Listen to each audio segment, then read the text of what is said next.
Because you always use that. Actually, red flag. Defenders. I think it's like.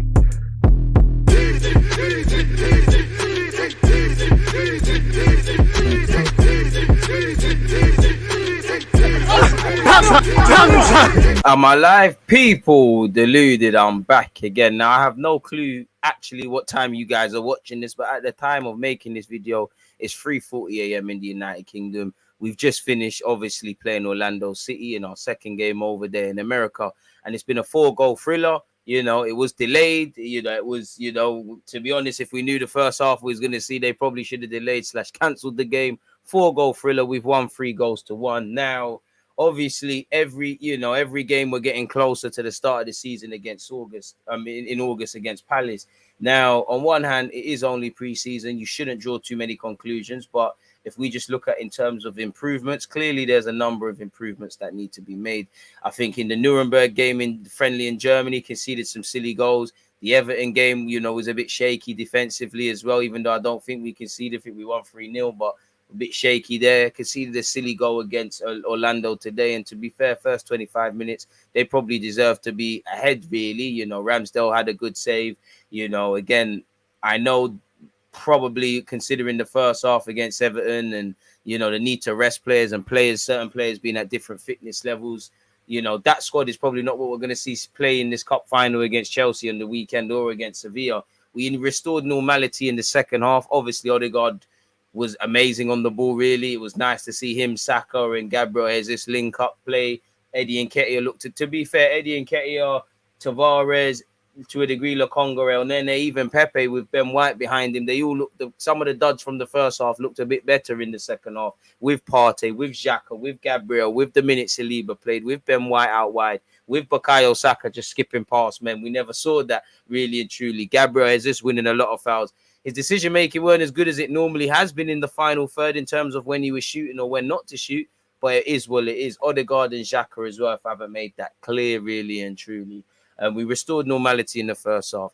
Second half, sorry. First half, suicidal. We're playing a high line with Pablo Mari. That's enough. Tavares is just a free spirit, to put it nicely. Cedric is meaty. Cedric and Pepe down the right-hand side with Ainsley Maitland-Niles peeling over there. It's always going to be meaty.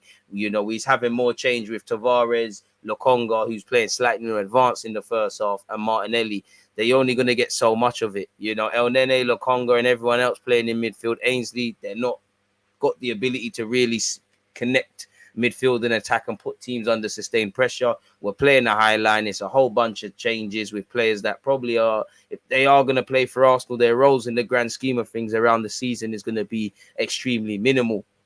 These things were going against us. Make no mistake from that, though. That's no excuse. We still should have. How it looked in the second half to a degree is how we should have played in the first. I think, Orlando, clearly they were up for it. That's probably the biggest game some of them will play in their careers. A couple, Tavares was on the receiving end of a silly tackle. Nelson in the second half.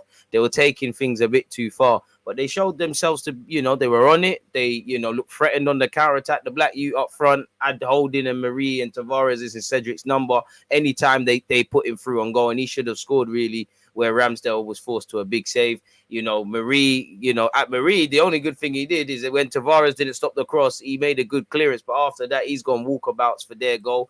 We took the lead with some decent build-up play on the left-hand side. Let's be honest. Martinelli's trying to cross that. It's gone in deflection. It's a goal you expect to see conceded by Orlando, really and truly. And in the second half, they are a mistake-ridden team, really, at times. But they did play well. We took the lead. Beyond that, we were dominated by Orlando. Let's be honest, really. We had no outlets. We had no creativity. The players on the pitch, we had no decision-making.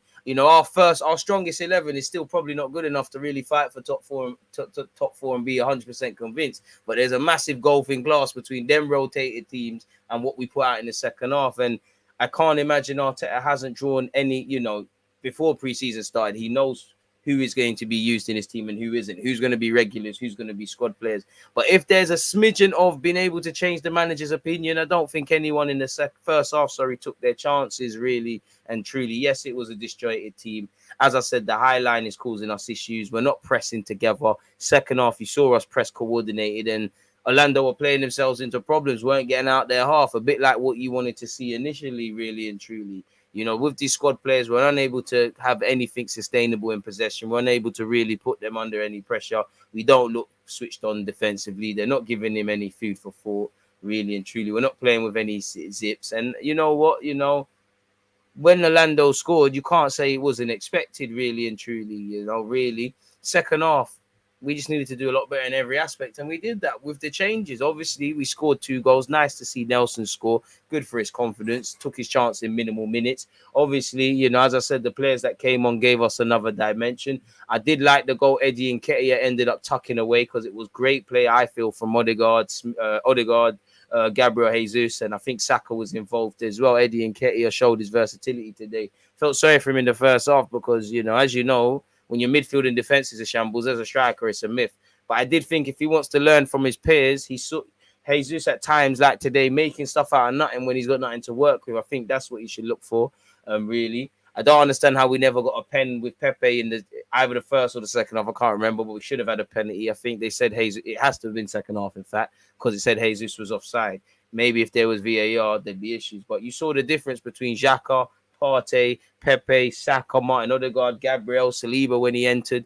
Players that are comfortable in possession. And even by standard in the Premier League, we still want a bit more. But players that are comfortable, Cedric is spamming crosses. Tavares, we've had enough of the shots. He's just a free spirit. Marie's not good enough. Holding didn't look like he was with it, really. Midfield didn't have levels. So, yeah, we did a get back. We did what we needed to do. We looked faster on the transition as well in the second half. It is what it is, people. The statistics at the end of the first half actually read, people. Orlando had 5 shots to our 3. They had 5 shots free on target, 55% of the ball, 250 passes. We had 3 shots, 1 on target, 45% of the ball, 210 passes. We had 1 corner, they had 2. Now, obviously, if I look for the second half, it's probably going to look a lot better. The second half is what you wanted to see in the first. The majority of the games played in their half.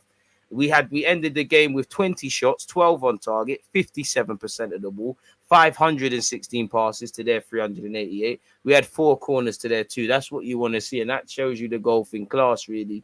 2 goals in just under the last half an hour sees us put this away. As I said, Nketiah, Martinelli, and Nelson all scored 2 Hey-Lem boys. Martinelli scored in the 5th minute, and Nketiah scored in the 66th.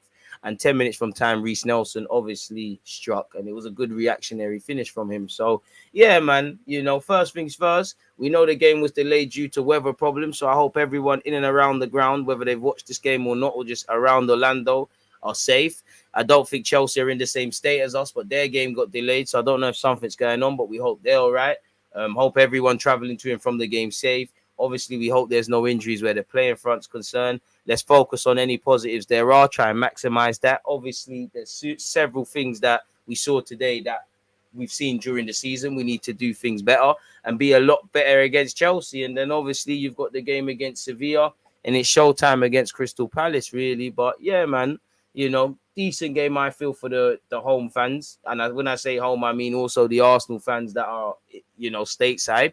Good game, really. They could have seen a lot worse. From an Arsenal perspective, the first half has to be a lot better. I like, the second half of this game, the first half of Everton is what we need to take and improve and build upon and mold and craft and things like that.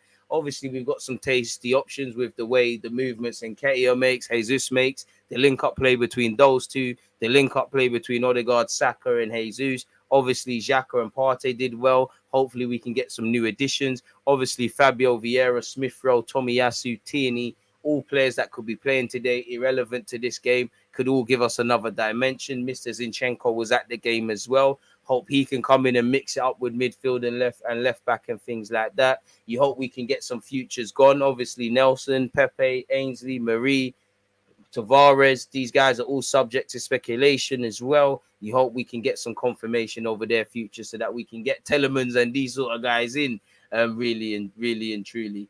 And shout out to Zinchenko because he was at the game, as I said, people. And there was rumours Torreira's left the camp to return to Italy for personal reasons.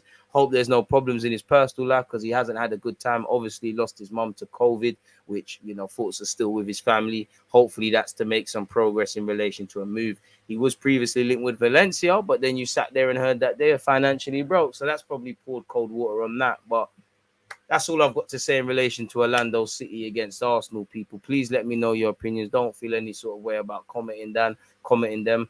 I can't lie, it's been a long one. I've done 5 live streams. I've done a separate vid here. I'm going to cut up some of the live stream clips and That's me, innit? I'll see you lot at 11:30 UK time. But yeah, man, you lot stay blessed, safe.